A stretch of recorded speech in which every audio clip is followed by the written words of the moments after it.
Shalom to everyone. Welcome to the first class of Learning to Live. Bezrat Hashem, this first meeting, also the next meeting, our first two meetings are somewhat introductory. But in this class, what we're going to get is really a bird's eye view, something general that will give us a picture, an image, a contemplation on our starting point, on where we're entering this journey from. So what we want to do today is we want to get an overview of our current mental state. Now, obviously, when I say something like that, then we're depicting a broad variety of people. So everything we say here obviously needs to be integrated into everybody's lives, and every person is very unique. Every individual is different. All the circumstances are very different. But just like a lot of things that we're going to be studying here, we're trying to depict archetypes. We're trying to get images and structures that can help us integrate into any one of our dynamic lives, every individual in his own settings. And everything we're describing relatively is relevant to everyone. So again, what we want to do today is we want to get a bird's eye view of our psyche. And again, that can also be done in various angles, and you can describe it in all sorts of ways. The pattern we're choosing to contemplate on today is also something that will enable us to do it without using any semantics, any Kabbalistic terms or anything. Also depicting it in a way that's relatively close and relevant to every one of us. So what we want to do is we want to take the human experience, our experience of life, our awareness, our consciousness, and spread it over a span of time, past, present, and future. See how we experience in our lives, how we experience ourselves in relation to the future, to the past, to the present. And by doing that, we'll be able, Bezrat Hashem, to get a picture of a certain dynamic or behavior of the soul, see how we tend to flow through our lives, and also be able to surface the problems, like the issues that we're negotiating, or again, general categories of issues that every one of us is negotiating. So that's what we're going to do today. We'll start, and typically we're going to start, Bezrat Hashem, from the present. So if we start stepping in this path, and I start contemplating, I try to focus on my present, focus on myself, then the first thing I'll notice is that's something that I don't tend to do. That none of us tend to be present very much in our present, because if I focus on myself right now, like in order to do this, I have to contemplate on strange circumstances. Like if all of my distractions go away, I'm all alone, I don't have any company, maybe I'm stuck in the elevator, there's a blackout in my phone, there's no battery on my phone. And if all of the things that I'm constantly consuming to preoccupy myself from reaching this point, if all of those things shut down, or for some reason I'm suddenly face to face with myself, which again, I tend not to reach these points because of the uncomfortability that it causes, as we'll explain. But if that happens, again, I'm all alone in the dark and no one's around, I missed the bus or whatever it is. So at that point, I find myself in an existential emptiness. Like if I look inwards into my net value, into my present moment, like the very present moment of now, then within myself, all alone, I find a void. Like there's nothing there. In a sense, this is the psychological, or the most simplest psychological phenomena expressing the theological existence of reality. HaKadosh Baruch Hu is creating all of reality ex nihilo, something from nothing. And somewhere in the core of every existence, there's a point of nothingness, a point of being nothing. So if I just focus on myself, on my net self, then I feel that void. It's just a sense of emptiness. So there's this emptiness looming over life constantly. Now, because this present state of being is somewhat unpleasant, so really a lot of our lives, a lot of society's life throughout the ages has been devoted to consuming and producing infinite varieties of attractions and entertainment to entertain my consciousness, so I don't need to focus on myself right now. So I want to surround myself by people, or be preoccupied, or watch TV, or be on my phone, or whatever it is, not to zero into that empty feeling. But again, it's always there, looming in the background. Now, because this is, again, this is walking me through life, this existential state of emptiness, which in a sense is the core of who we are. Again, it's not a problem. It's just like the material that forms us is nothingness. But that feeling, the psychological appearance of that is unpleasant enough to drive us intuitively away. We don't want to be focused on our net value. And our initial tendency, what's called in Hasidut our first nature, is to find ourselves escaping, or again, driving our attention into a variety of things, but on a more existential level, we're looking to identify with a personality, like an image of self, that will grant us more value. In order to not need to identify myself with my net value, again, my present, my net present, is stripped of all of my achievements, all of my resume, all of the things that I've acquired in life, all my money, my assets, my spiritual assets, my levels, whatever people think of me, everything I've reached, all my PhDs, whatever it is. Right now, they don't exist. And right now, I'm stripped down to my net value. So my soul is very strongly recruited to cultivate something from the past. I'm constantly trying to funnel my attention or my identification with a personality from my past achievements. So I want to say that I'm a certain, maybe I'm a teacher, I give over important lectures. Even on a more mundane level, we devote our daily life, like if someone's planning a trip, that's a simple example. So very often the experience of planning a trip is that you're working very hard to do it. Maybe you're not even enjoying the process. And you might not even enjoy the trip so much, but it's all devoted so that afterwards you'll be able to reach this point that you can say that, oh, it was so great, and we did this and we did that. You're devoting your present to building up a past so that when you reach the future, you'll have where to go. So this is like a dynamic that we find ourselves caught up in from that unpleasantness of the present. And again, on a broader level, this is what builds up our entire image of self, our entire nature of identifying with like an alternate ego, like what we call ourselves, our resume. It's like a statue, it's like a picture of who we want to say we are. Also, we want to say this out to society, but also we want to tell ourselves we are. We're constantly making an effort to identify with an image that's more than our net value. I'm calling this the past because obviously all the information we have, like if I think of who I am, then the only pictures I have in mind are all pictures from the past, like past achievements or acquisitions, whatever it is that I've done in the past is what I can identify with. But since it doesn't exist right now, so my sense of identity, that I call myself that person, involves an effort of rejuvenating all those images.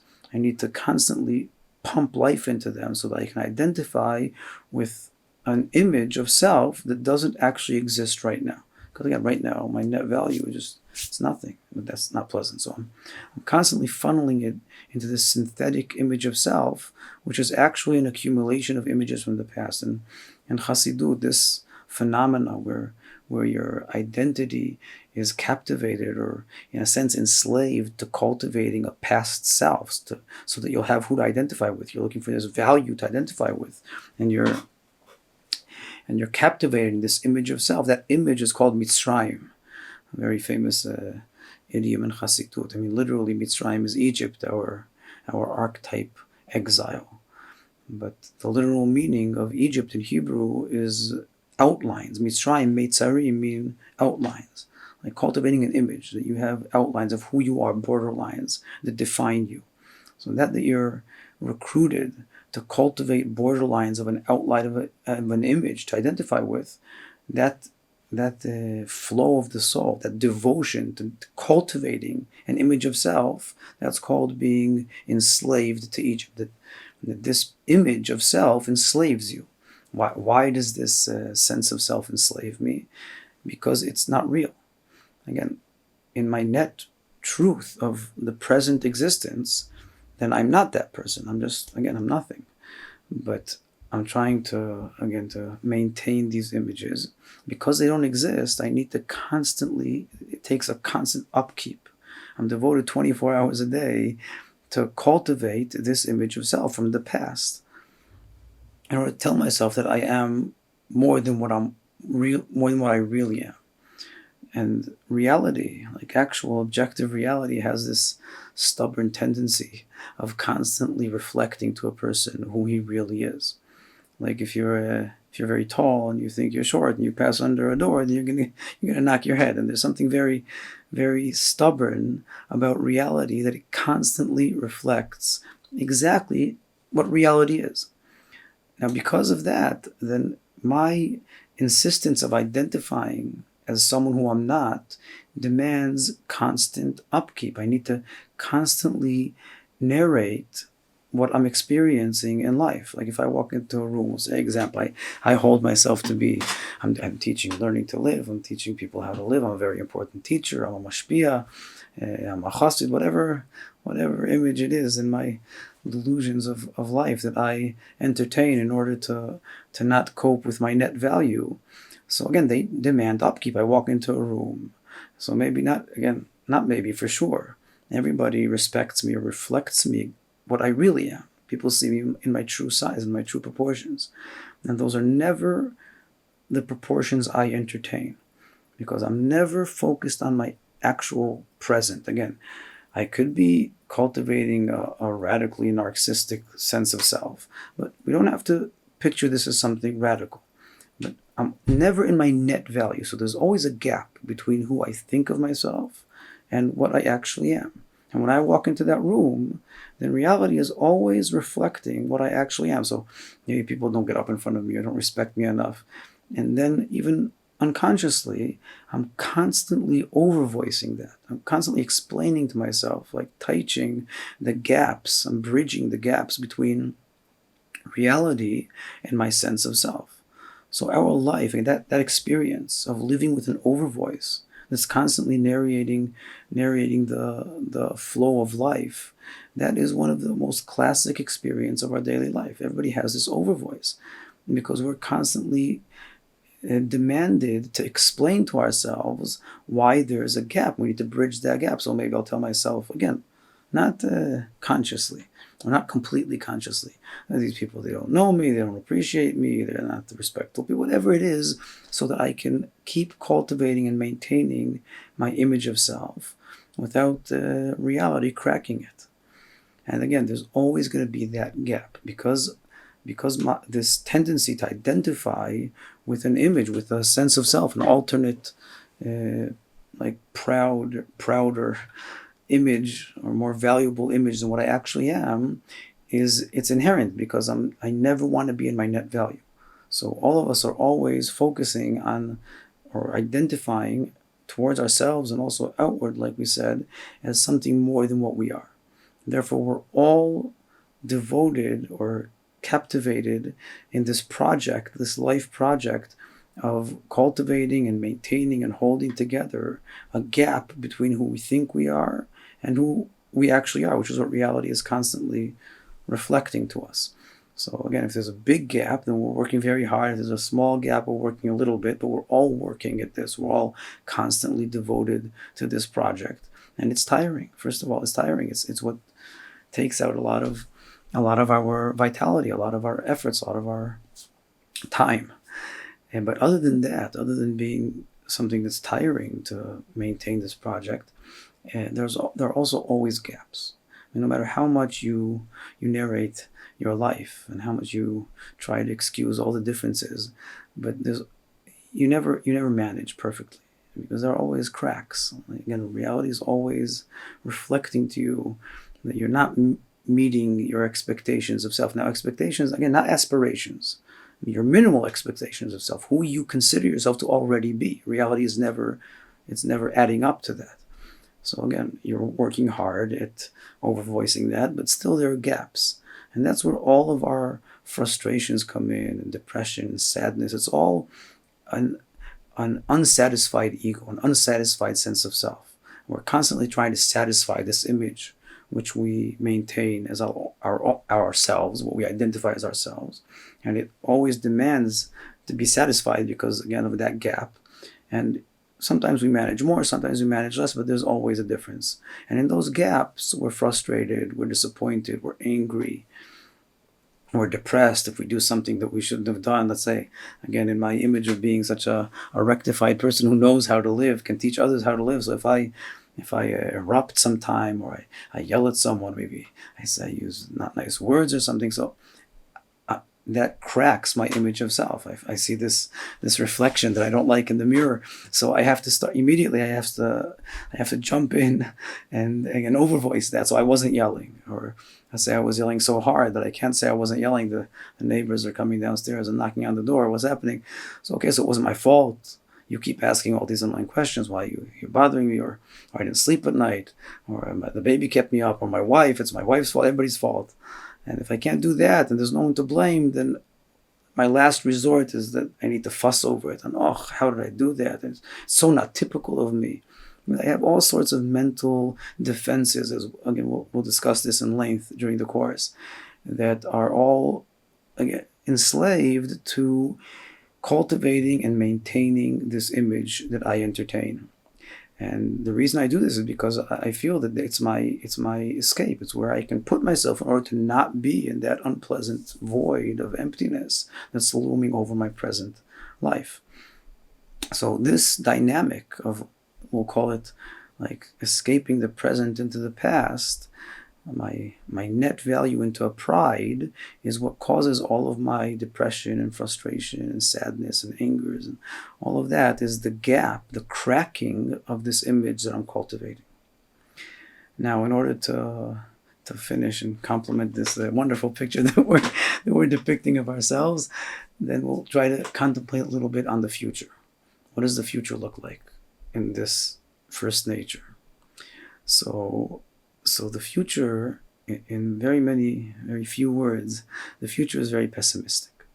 A bitter, pessimistic future. Why? Because this dynamic where I'm constantly fighting up against reality. And reality is like something, when I live this way, reality becomes something that's pivoting up against me. Because I'm constantly trying to tell a certain story. And it's like the narrator of life is telling a different story. Again, I walk into a room, it never reflects the narrative that I believe in, that I'm selling. So life, the world, I start grasping it as a constant challenge, as if it's constantly negating me, because I'm always looking to reflect something that I'm not. And therefore, the world's simple existence seems to me like it's against me. Everything's always against me. There's even a joke in Chassidut about that there's a very important verse in the Torah, Shiviti Hashem lenegdi tamid, that a person should always see HaKadosh Baruch Hu in front of him. You should always have Hashem in your mind, in front of you. But the literal wording of that in Hebrew can also be read that you feel that Hashem is always against you. In front is like negdi, against. So Chassidim would mock and joke that a person who's not a Chassid is a person who feels that Hashem is always against him. So it's a joke, but it's a very real joke. There's something about living this way that accumulates into a conviction of life and the world being a harsh place.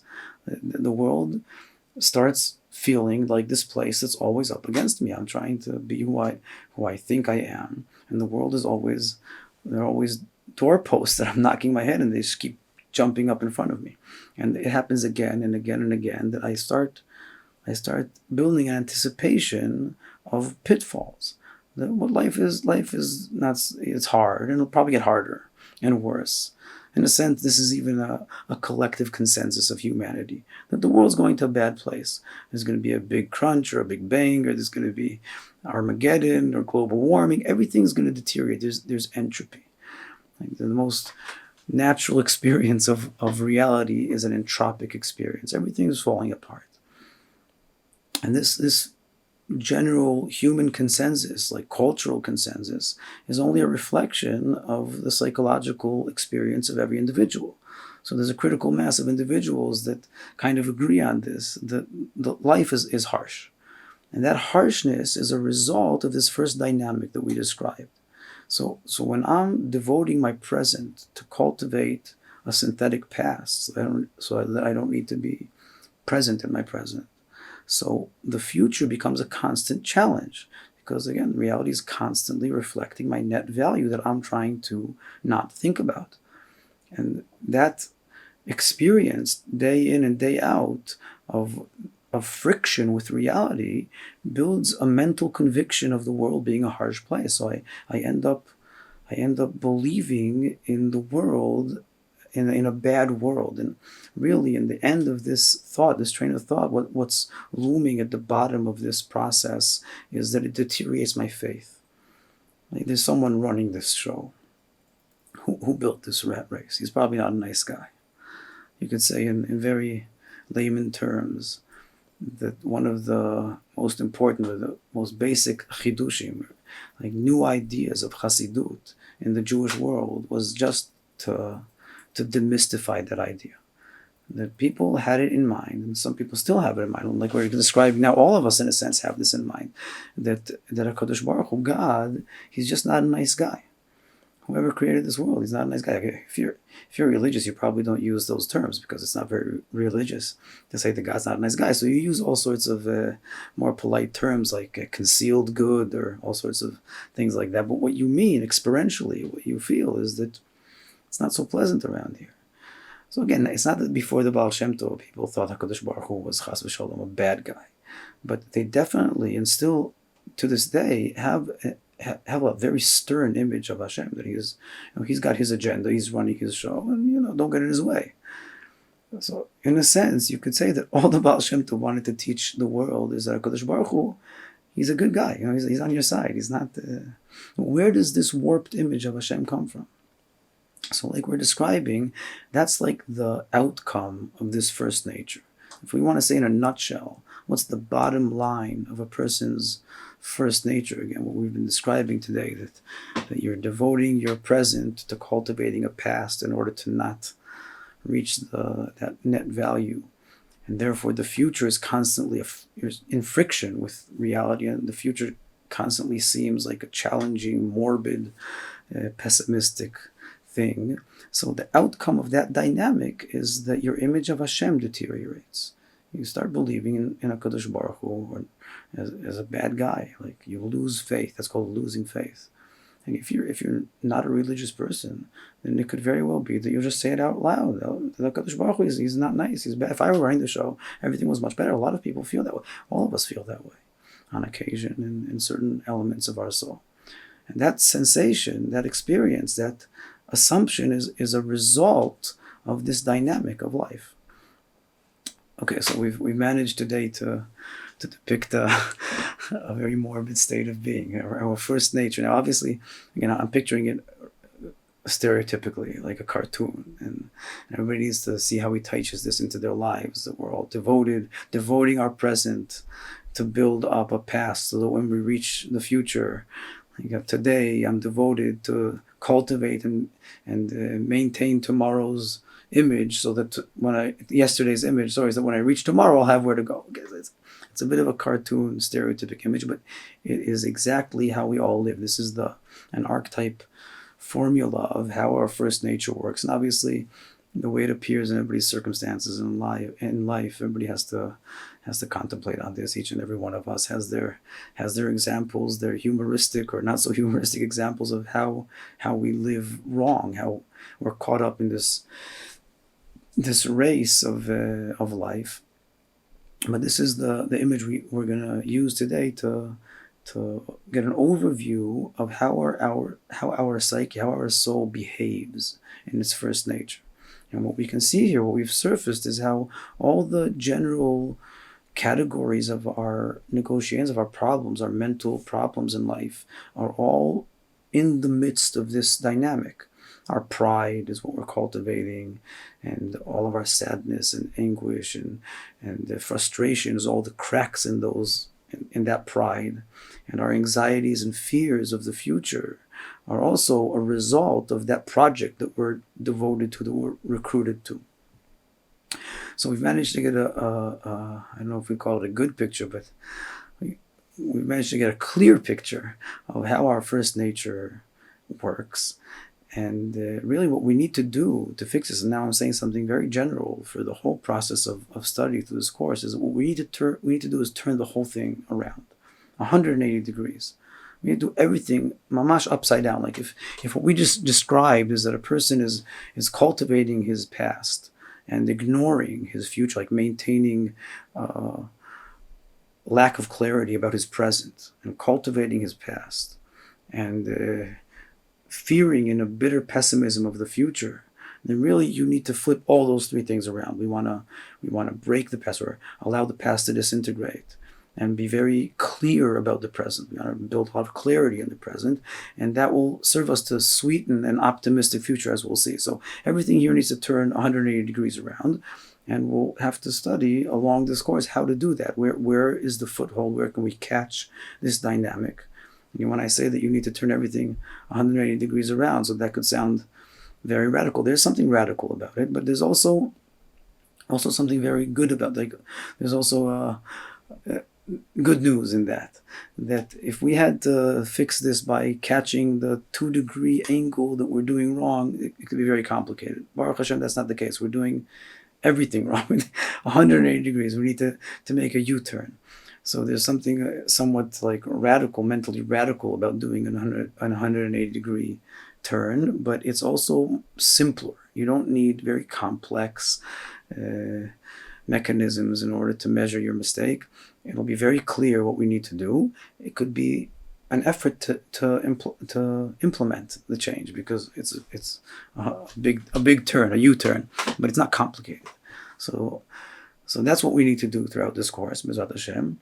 But before we finish, then we'll add one more thing, just to get a little bit of an image of where this is all going. We'll try to contemplate on what things would look like if we turned it all on its head, if everything here turned around.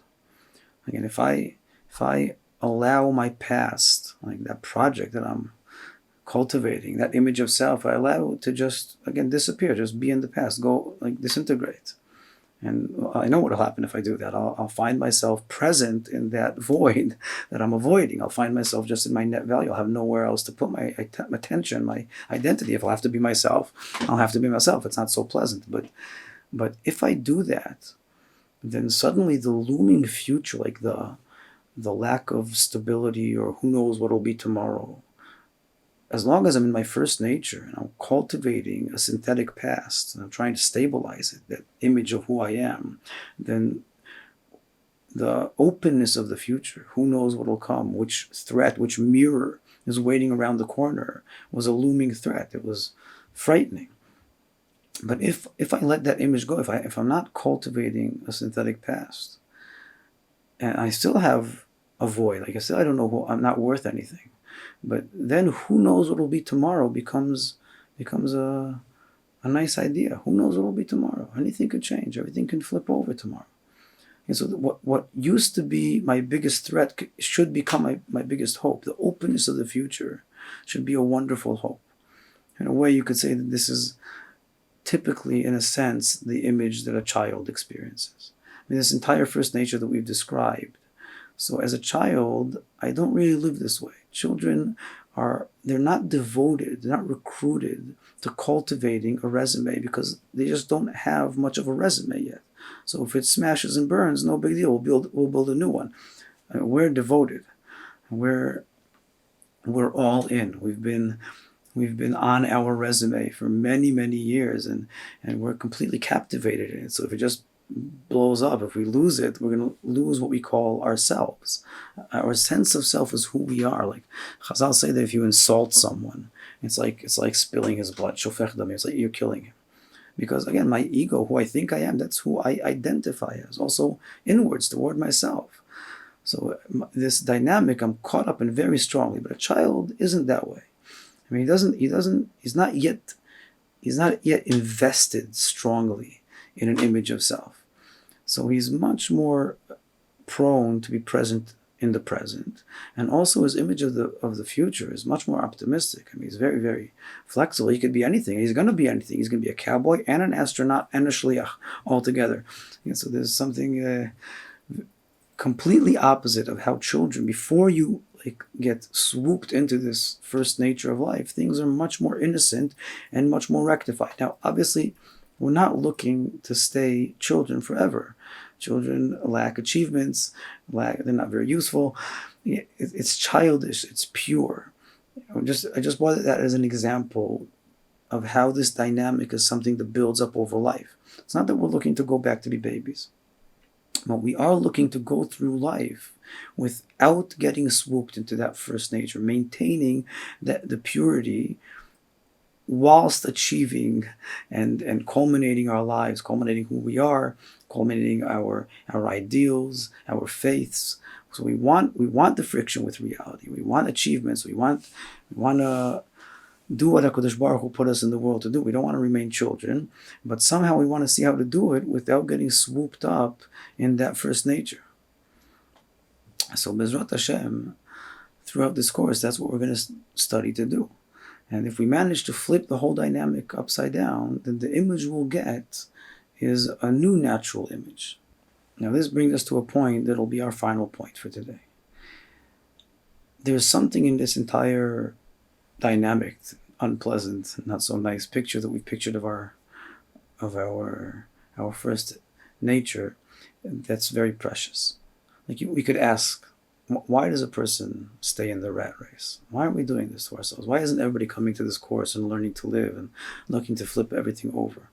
Why are people so caught up in this? What's so precious? Like there's something in life that we treasure our dynamics. We're clinging on to them.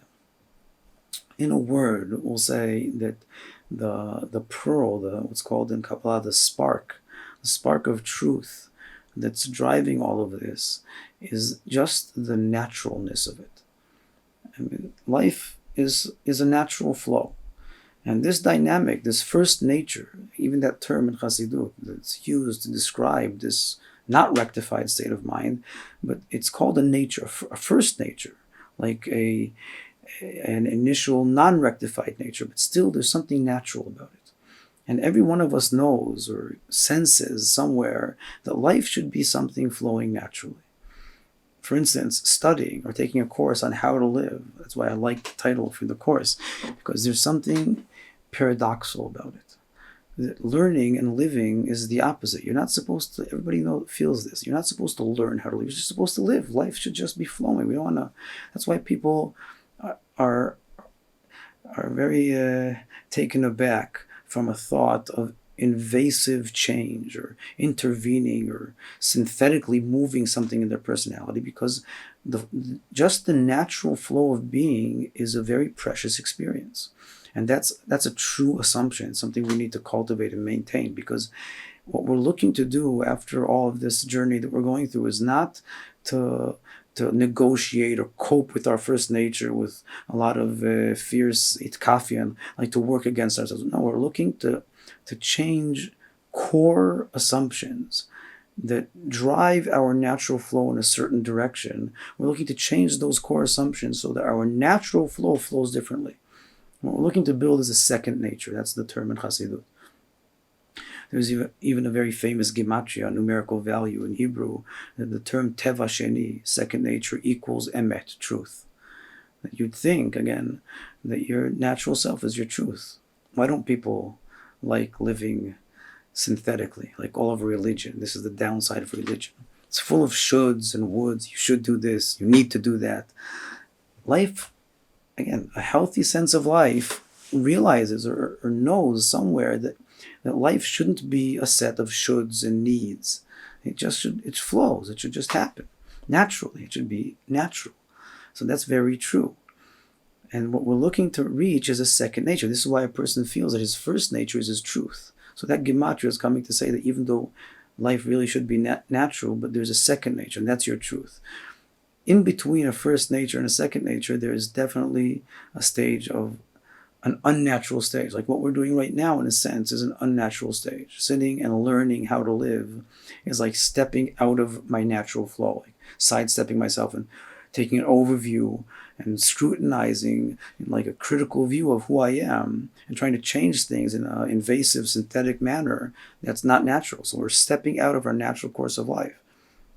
So it's very important to maintain the value of our natural flow, so that this sidestep is just a preliminary stage to building a second nature that we want to step back into. So that pearl, that spark of naturalness is something we definitely want to maintain. And once we, again, through this course, contemplate on all of the ins and outs of this intricate picture, then we'll be able to see how minor but very deep changes in how we grasp ourselves, how we grasp reality, can serve to change the direction of the natural flow, not to interrupt or not to not be natural, just to change the direction of the flow, so that we find ourselves, instead of escaping the present into synthetic past and with a looming fearful future ahead of us, we should find ourselves again running into the future, forward, into full of hope and faith into the future, with a past left behind where it should be, disintegrated behind us. But that's also natural flow, as we'll see. Bezrat Hashem. And so today we managed to get a very general image of where we are today, and maybe a little bit of a fleeting image of where we want to go. And Bezrat Hashem, I hope everybody enjoyed, and this will be the start point of a journey together in this course of learning to live Bezrat Hashem in our next 12 sessions.